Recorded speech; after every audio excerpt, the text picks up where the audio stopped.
Hello. Today I'm designing and building a small floating shelf. I have friends. They got married. I still haven't given them a wedding present, but luckily, they've been wanting a shelf. I have some leftover hard maple and walnut from the computer desks I built last winter, and most of these offcuts have some defects that make them a little bit difficult to use. After some searching, I found these, which should do nicely for a small shelf with small parts that'll allow me to get the most out of these boards. I think it'd be fun to try a new style of joint I haven't made before, one without glue that uses a wooden peg to hold things together. Turns out what I'm thinking of has a name: Tusked Mortise Tenon joint.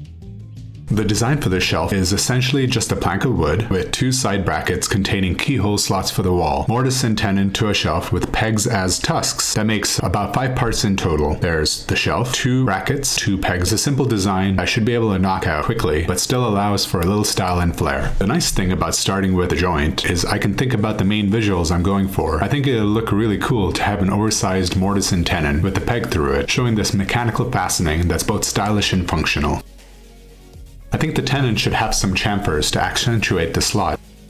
And then let's give the bracket some curves to balance out the design.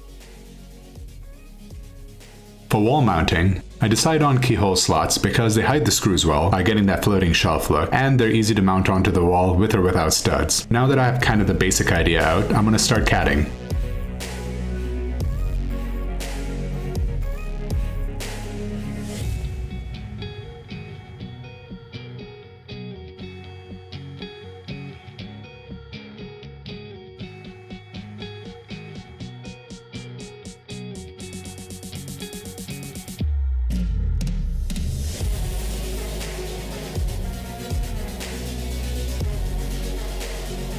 After getting to a final CAD design matches what I'm imagining and the lumber I have, I start with the walnut brackets, cutting them roughly to size, drilling out the initial slots, and then using a chisel to square them up into the final mortise shape.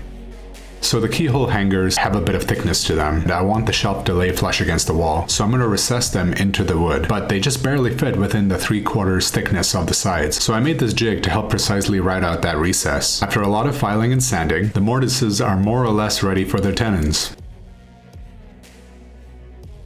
So I've selected 2 boards that feel just right. Then I use a jigsaw to rough cut the shape, including the tenons. Then a whole bunch more routing and chiseling, which you don't really see. After a lot of fine tuning the mortise slots, as well as the tenons, they fit together. Man, this took a while. Now it's time for the tusks. I have a mahogany offcut from a friend's boat that I think will be perfect here. So I saw out the pegs and drill and chisel out the slots into the tenons to hold them. They fit. I am loving how this looks. And now the parts just need a protective finish.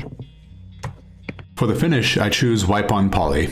It creates a durable finish with a subtle luster, aligning well with this minimal aesthetic I'm aiming for. And more importantly, I have it on hand. I apply about 2 coats to all the pieces.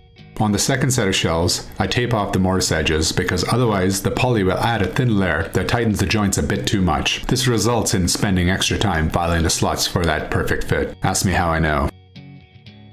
I come back the next day, and it's time to fit all the pieces together, which is so satisfying.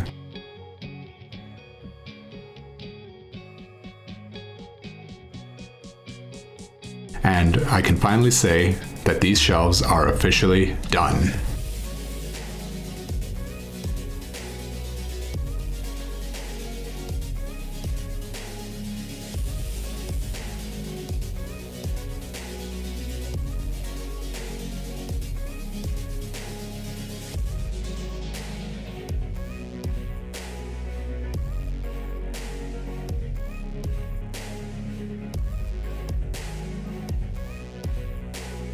Well, thanks for watching.